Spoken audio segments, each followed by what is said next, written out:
আসসালামু আলাইকুম প্রিয় দর্শক, অন্য মঞ্চ চ্যানেলে আপনাদের সকলকে স্বাগত জানাচ্ছি। গণভবনকে জাদুঘর বানাতে গিয়ে জঙ্গি ফারুকী ৬ মাসে নাস্তার বিল দিয়েছে ১,২০,০০,০০০ টাকা।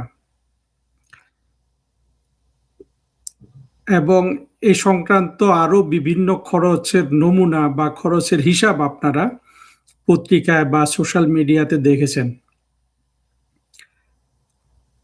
এখান থেকে আমরা নতুন করে জানতে পারলাম যে ইউনূস এবং সেই ডাকাততন্ত্রের সদস্যরা কিভাবে বাংলাদেশটার উপর হামলে পড়েছিল।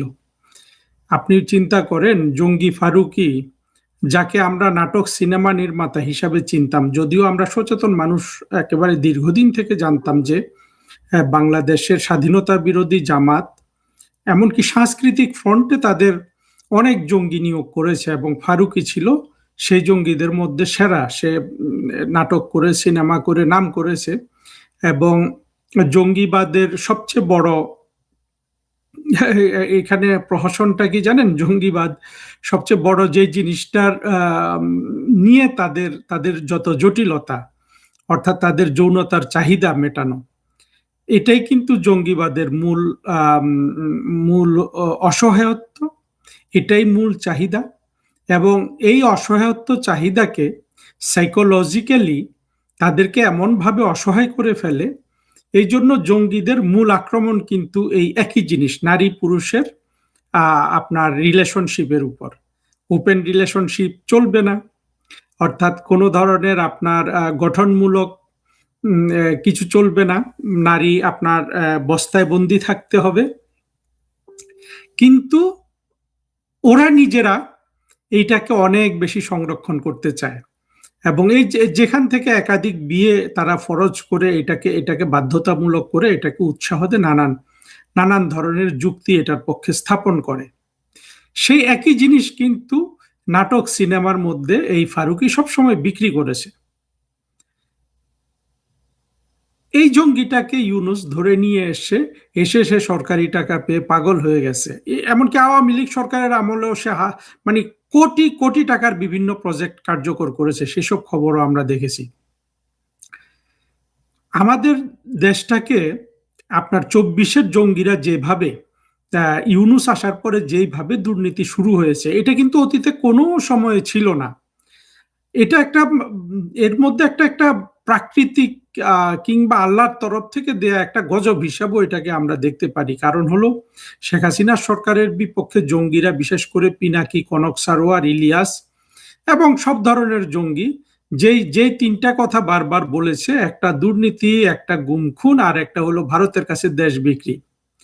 এগুলা যে এক একটা কত বড় আপনার দেশের বিরুদ্ধে, শেখ হাসিনার বিরুদ্ধে বা আওয়ামী লীগ সরকারের বিরুদ্ধে কত বড় এক একটা মিথ্যা ছিল, এটা প্রমাণ হওয়ার সাথে সাথে আরেকটা জিনিস প্রমাণ হয়েছে। এই জিনিসগুলা, তিনটা জিনিসই ইউনূস রাষ্ট্র ক্ষমতাটা হাতে পাওয়ার পর এই তিনটা জিনিসই সে কার্যকর করেছে। দুর্নীতি, সে লাফিয়ে পড়েছে। ইউনূসের দুর্নীতিটা না আমার চোখের সামনে এইভাবে ভাসে যে আপনি যদি আপনার ঘরে একটা ডাকাত ঢুকে যায়, সে ডাকাত কি নিবে না কি নিবে, কি নিবে না কি নিবে, এটার উপর একটা লাফিয়ে পড়ে, ওটার উপর একটা লাফিয়ে পড়ে। যদি এটিএম শামসুজ্জামান যদি অভিনয় করে এটা দেখাতে পারতো, আমার কাছে ওই রকম মনে হয় যে সে সব কিছুর উপর লাফ দিয়েছে ইউনূস। আপনার আদম ব্যাপারীর লাইসেন্স থেকে শুরু করে বিশ্ববিদ্যালয়ের লাইসেন্স, তারপরে ৬৬৬ কোটি টাকা মাপ নিয়ে নেয়া, গ্রামীণ ব্যাংকের জন্য নানান সুযোগ সুবিধা, গ্রামীণ ফোনের জন্য বিভিন্ন সুযোগ সুবিধা, কোনোটাকে সে বাদ দেয় নাই। এবং নগদ টাকা, প্রধানমন্ত্রী শেখ হাসিনা রেখে যাওয়া নগদ টাকা শেষ হওয়ার পরে সে ঋণ করেছে। সেই ঋণের একটা হিসাব ওই দিন গোলাম মাওলা রানী দিল যে বাংলাদেশে ৩,০০,০০০ কোটি টাকা ছিল শেখ হাসিনার আমলের ঋণ। সেইটা বশিরের কথায়, অর্থাৎ যে বাণিজ্য উপদেষ্টা নামে যে ডাকাত ছিল ইউনূসের, সে বলে গেছে যে সেটা ২৩,০০,০০০ কোটি টাকা এখন বাংলাদেশের বৈদেশিক ঋণ। অর্থাৎ ইউনূস একাই ২০,০০,০০০ কোটি টাকা ঋণ করেছে শুধু খাওয়ার জন্য। এই হিসাবগুলো আমি হয়তো কতটা শুদ্ধ বলছি জানি না, কিন্তু আপনারা সবসময় এই হিসাবটুকু, প্রধানমন্ত্রী শেখ হাসিনা রাষ্ট্রটাকে যে জায়গায় রেখে গেছে সেখান থেকে এসে কোন জায়গায় ইউনূস এসে কিভাবে আপনার এই দেশটাকে শোষণ করলো, এই ডাকাতিগুলা করলো, অর্থনৈতিক দুর্নীতি করলো, এটা তো আছে অর্থনৈতিক দুর্নীতি। আবার শেখ হাসিনা সরকারের বিরুদ্ধে গুম খুনের কথা বলতো, সেই গুম খুনে দেখা গেছে যে সবচেয়ে বড় গুম যে ইলিয়াস আলী, সেটা কিন্তু বিএনপির নেতারাই বলেছেন যে এটা তাদের অভ্যন্তরীণ কোন্দল। আর কিছু বানোয়াট গল্প ছিল যেগুলো আপনার ভূমধ্যসাগরে যেসব বাংলাদেশিরা ইউরোপে যাওয়ার পথে হারিয়ে যায় তাদেরকেও তারা এই তালিকায় ঢুকিয়েছে। আর এসে ইউনূস কি করলো, আওয়ামী লীগের নেতা কর্মীদের আপনার এমনকি সংখ্যালঘু শ্রেণীকে রাস্তায় পিটিয়ে মারলো। আবার আরেকটা জিনিস যেটা ভারতের কাছে দেশ বিক্রি, যেটা আমি সবসময় বলে এসেছি যে সম্পূর্ণরূপে একটা মিথ্যা গুজব ছিল, সেটা সত্যি সত্যি ইউনূস কিন্তু দেশটা আমেরিকার কাছে বিক্রি করে দিল।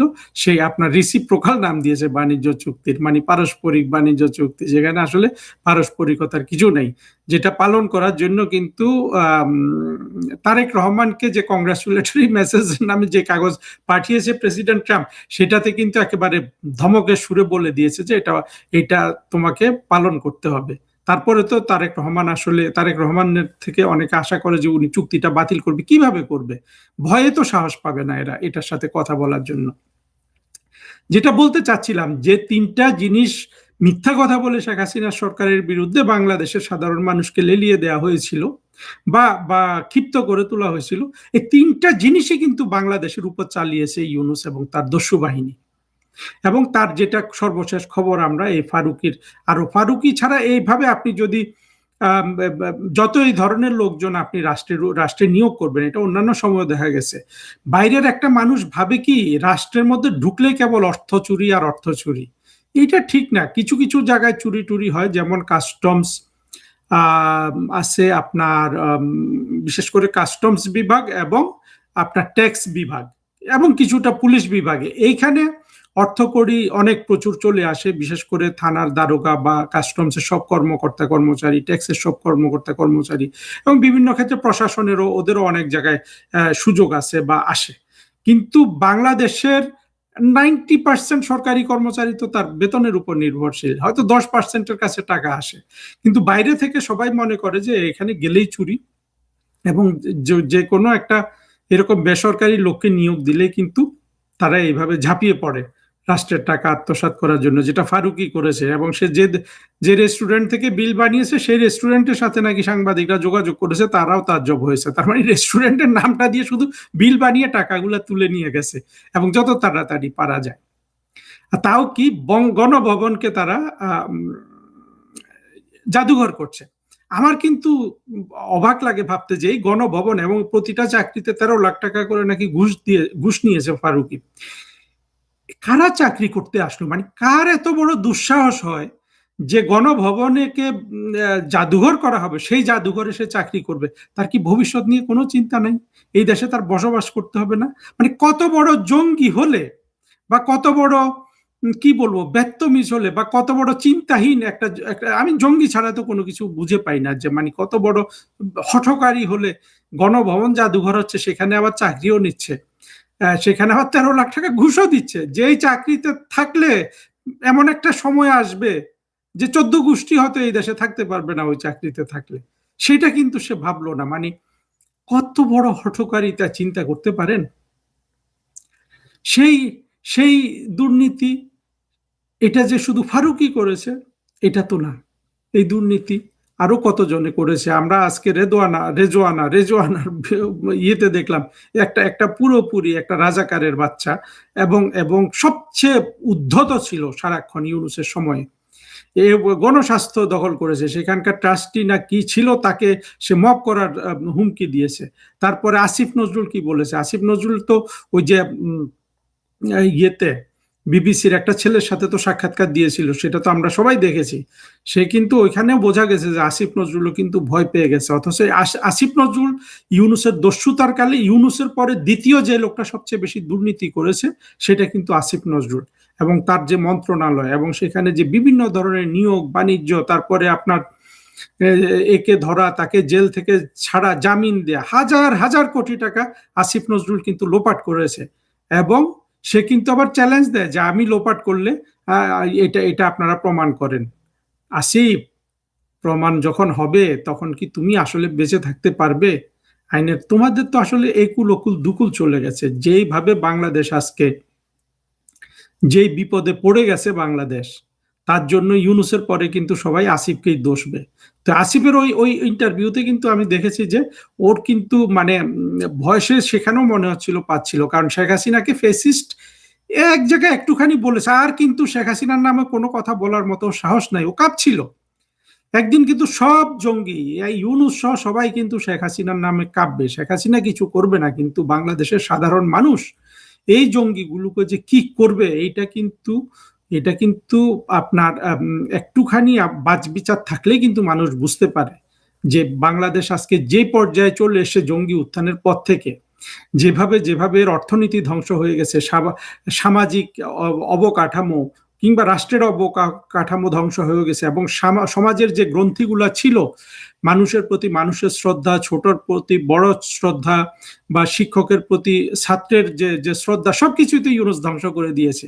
একটা একটা প্রজন্মের লেখাপড়া ধ্বংস করে দিয়েছে। আজকে ইউনূসকে দেখলাম ইয়ে করছে, হ্যাঁ, ৩-০ নিয়ে কি একখান জানি করছে বাংলাদেশে, সেখানে একটা একটা ঘরে ২৫-৩০টা জঙ্গি, পিওর জঙ্গি নিয়ে এখন ইউনূস কিন্তু কাজ করছে। সেখানে কে আছে ইউনূসের পাশে? ওই লামিয়া, লামিয়া আছে, লামিয়া দিচ্ছে লেকচার আর ইউনূস লেকচার দিচ্ছে। দেখুন, এই ইউনূসকে এক সময় সারা বাংলাদেশের পত্র পত্রিকায় কিন্তু যখন লিখতো, নোবেল জয়ী লিখতো, আজকে ইউনূসকে কি লেখে, ইউনূস সম্পর্কে আজকে সারা বাংলাদেশের মানুষের সম্পর্কটা কি, এইটা। এবং ইউনূস তার অর্থ ছাড়া সবকিছু হারিয়েছে, অর্থ কামিয়েছে অনেক, কিন্তু এই অর্থ তো ইউনূস কবরে নিয়ে যেতে পারবে না। এটা ৯-৬ করে লামিয়াকে নিয়ে এসে কতদিন আনন্দ করবে? তার তো মানে বয়সের সীমা তো আছে, ১০০ বছর, তার মানে আরো ১০ বছর। এরপরে তো এগুলো ওর কাজে লাগবে না। ১০০ বছরে লামিয়াকে নিয়ে এসে কত টাকা খাবে? দেখুন, ইউনূস লামিয়ার বিষয়টা আপনারা অনেকে হালকা করে দেখছেন। আমাকে ওই দিন এক বন্ধু আমার ফেসবুকে পোস্টে এসে ইয়ে করেছে যে ইউনূস তার স্ত্রীকে বিষ-টিস খাইয়ে মাজুর বানিয়ে, অর্থাৎ প্রতিবন্ধী বানিয়ে সেই লামিয়াকে নিয়ে ঘোরে। এই জিনিসটা সত্য মিথ্যা জানি না, কিন্তু এই ইউনূসের ব্যাপারে এই ধরনের একটা জিনিস, এবং যেইভাবে সে লামিয়ার জন্য সে যেইভাবে ক্রেজি, এবং এই ব্যাপারে বাংলাদেশের কোনো মানুষের কোনো কথা, তার তার যেসব চাকর বাকর ছিল, ওই যে আপনার তার ডাকাততন্ত্রে যেগুলা ছিল, তহিদ হোসেন টোসেন, কেউ তো হয়তো বলতেও পারে যারা একটু, যে স্যার আপনি লামিয়াকে নিয়ে এইভাবে ঘোরাঘুরি করবেন নাকি, ইউনূস কি কারো কথা শুনেছে? ইউনূস এগুলাকে কিচ্ছু মনে করে না। ও মনে করে যে আমার পেছনে যেমন ট্রাম্প আছে, আমার পেছনে তেমন বাইডেন ছিল, এত শক্তি থাকতে আমি এগুলা কারো কথাকে কি পাত্তা দিতে হবে? কিন্তু ইউনূসের ব্যাপারে দেখেন, যতগুলা কথা আগে বলা হয়েছিল সেগুলা তো সব সত্য প্রমাণিত হয়েছে। ইউনূস বিশ্বব্যাংককে পদ্মা সেতু বানানো থেকে সরিয়েছিল, এবং ইউনূস শেখ হাসিনা সরকারের আমলে প্রতিটা, এমনকি রূপপুর পারমাণবিক বিদ্যুৎ প্রকল্প যাতে গ্রহণ না করে, এটার জন্য কি ইউনূস তার ৩-০ বইতে লিখেছে। কত বড় বাটপার দেখেন, তার ৩-০-র একটা হলো কার্বন এমিশন জিরো করা, কার্বন এমিশন জিরো করারই প্রজেক্ট হলো রূপপুর পারমাণবিক বিদ্যুৎ প্রকল্প, সেটা নাকি আবার যাতে শেখ হাসিনা বন্ধ করে, এটা নাকি বইতে লিখেছে। আমি জানি না, আমার আজকে ফেসবুক পোস্টে এসে একজন এটা কমেন্ট করেছে যিনি বইটা পড়েছেন। আর রাষ্ট্র ক্ষমতা হাতে পেয়ে সে কিভাবে মানে উন্মাদের মতো অর্থকড়ি লুট করলো, এটা ভাবতে যেমন অবাক লাগে, সে আবার এটাও তো সত্য যে ইউনূস যে সত্যিকার অর্থে মানে এর চেয়ে যে খারাপ মানুষ হতে পারে না। আপনি চিন্তা করে দেখবেন, আপনি কোনোভাবে ইউনূসের চেয়ে কোনো একটা খারাপ মানুষ আপনি ইতিহাসে বলুন, সমাজে বলুন, দেশে বলুন, বিদেশে বলুন, আপনি কিন্তু পাবেন না। সেই রকম একটা বদমাশ যদি তার এত সাহস থাকে যে বাংলাদেশকে সে শোষণ করার ব্যাপারে বৃদ্ধাঙ্গুলি দেখায়, সে তার বউরে হাত ঠ্যাং ভেঙে বিছানায় যদি আপনার পঙ্গু করে রাখে, এইটাতে অবিশ্বাস করার তো কিছু নাই। যা হোক, আমি এগুলো বলছি ইউনূসকে বোঝানোর জন্য। ইউনূস লামিয়ার সাথে কি করলো না করলো এগুলো তো আমাদের এটা তার ব্যক্তিগত পর্যায়ে আমরা ছেড়ে দিতে পারতাম, কিন্তু ইউনূস তো লামিয়াকে নিয়ে গিয়ে সেই লন্ডনে কোটি কোটি টাকার হোটেল ভাড়া দিয়েছে বাংলাদেশের টাকায়, তাই না? যখন রাষ্ট্রের অর্থ অপচয় করে এগুলা করে, তখন কিন্তু আবার ওইটা ব্যক্তিগত বিষয় আর থাকে না। যাই হোক, আমরা কিন্তু এই দস্যুগুলার, আমি ইউনূস এবং ইউনূসের যে সরকার, এটাকে ডাকাত এবং ডাকাত বাহিনী, ডাকাততন্ত্র বলেছিলাম। সর্বশেষ এই ফারুখির যেটা দেখলাম এবং দিন দিন বের হচ্ছে, এটাকে তো আর ডাকাততন্ত্র বলা যাচ্ছে না, এটা পুরো ছিল একটা রাক্ষসতন্ত্র। মানে কতগুলা রাক্ষস রাষ্ট্রের উপর হুমড়ি খেয়ে পড়েছে, এখানে কামড় দিয়েছে, ওইখানে কামড় দিয়েছে, একদম রাষ্ট্রটাকে আপনার আপনার একদম খোসা, মানে আখের খোসার মতো তৈরি করে দিয়ে রাষ্ট্রটাকে রেখে ওরা চলে গেছে। সেইটা যেমন ক্ষতি, আবার রাষ্ট্রের আপনার চিন্তা করেন, রাষ্ট্রকে যেভাবে আমাদের মুক্তিযুদ্ধের চেতনা ধ্বংস করার জন্য যেভাবে উঠে পড়ে লেগেছিল, সেইটা একটা ক্ষতি। আমি তো মনে করি যে শুধু ৩২ ভাঙ্গার জন্য ইউনুস আর ইউনুসের দস্যু বাহিনী একদিন যে কাফফারা দেবে, সেটা তারা কিন্তু এখনো বুঝতে পারছে না যে কোন কাফফারা এই ইউনুস তার দস্যু বাহিনী ২৪-এর জঙ্গি কোয়ালিশনকে দিতে হবে।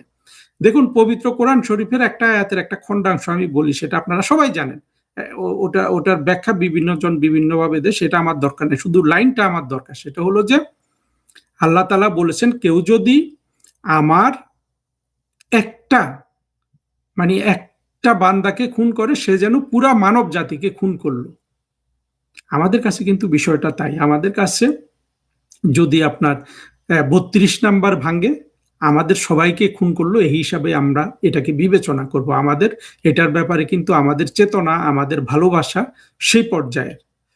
এবং এই ইউনুসকে তো ওই যে তাজ হাসমি এসব উন্মাদরা তো বলছিল যে সব আওয়ামী লীগকে মেরে ফেলেন, সেটা তো আর পারে নাই, কিন্তু ৩২ ভেঙেছে। ৩২ ভাঙ্গা মানে সব আওয়ামী লীগকে কিন্তু মেরে ফেলার শামিল। এবং সেই প্রতিক্রিয়াটাই কিন্তু ইউনুস বাহিনীর উপর হবে। এটা যে শুধু আওয়ামী লীগ সমর্থক, মুক্তিযুদ্ধের পক্ষে সমর্থকরা করবে তা না, যেভাবে সারা বাংলাদেশের মানুষকে সে চুষে খেয়েছে রাষ্ট্রটাকে ফোকলা করার মধ্য দিয়ে, এই সবাই কিন্তু এই ইউনুস বাহিনী ২৪-এর জঙ্গি বাহিনীর উপর একদিন লাফ দিয়ে পড়বে। আপনারা এটা একেবারে চোখ বন্ধ করে বিশ্বাস করতে পারেন। যা হোক, এই ভিডিওটা এখানে শেষ করে দিচ্ছি। আমি ভিডিওতে কোনো বেশি কড়া শব্দ ব্যবহার করব না। ফেসবুকে আমি মাঝে মধ্যে করি, সেটা ইম্প্যাক্টের জন্য। আমি ২৪-এর যারা যারা এই কুশীলব, যেমন দেবপ্রিয়, এদেরকে আমি মিনিমাম শুয়োরের বাচ্চার নিচে উপরে আর কিছু বলতে পারি না, সেটা অব্যাহত থাকবে। তবে ভিডিওতে আমি সাধারণত যেসব কথা বললে, যে শব্দগুলো উচ্চারণ করলে আপনারা আপনাদের সন্তানদের, ছেলে মেয়েদের দেখাতে পারবেন না, সেগুলা করব না। যারা এই ভিডিওগুলো দেখছেন বা পছন্দ করছেন, তা আমি আশা করব আপনারা আপনাদের ছেলে মেয়েদেরকেও এই ভিডিওগুলো দেখাবেন। আমাদের যারা স্কুল পড়ুয়া, যারা কলেজ পড়ুয়া, বিশ্ববিদ্যালয় পড়ুয়া দেখাবেন, এই জন্য যে আমাদের আসলে মুক্তিযুদ্ধের পক্ষের বাংলাদেশটা কেন দরকার, কেন ২৪-এর জঙ্গি কোয়ালিশন আমাদের এই ধ্বংস করলো, কিভাবে ধ্বংসটা করলো, কিভাবে আমরা এখান থেকে উঠতে পারি, কিভাবে আমরা ভবিষ্যতে একটা গণতান্ত্রিক আধুনিক বাংলাদেশ এই ধ্বংসস্তূপের উপর থেকে রচনা করতে পারি, সেই লক্ষ্যে এবং সেই দিকে আমি কথাগুলো ধাবিত করতে চাই। এই জন্য আমি চাই আমার কথাগুলো সবাই শুনুক এবং তরুণরা বেশি বেশি শুনুক। আজকে হয়তো এটার ভিউ কম, ১ মাস পরে, ৬ মাস পরে, ১ বছর পরে বাড়তেও তো পারে। তো বাড়ুক না বাড়ুক, কথাগুলো আমি বলে যাব, এবং আপনারা যারা পছন্দ করেন তারা এগুলো অন্যদের সাথে শেয়ার করবেন, কারণ বাংলাদেশকে আমাদের রক্ষা করতে হবে।